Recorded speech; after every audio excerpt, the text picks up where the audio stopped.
bisa mendengarkan keluh kesah curhat dari masyarakat dalam acara Jumat Curhat.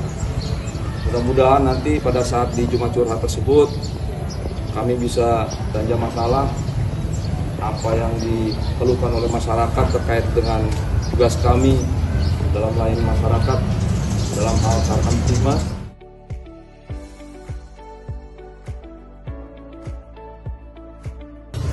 Mudah-mudahan alat kebersihan ini bisa memberikan sedikit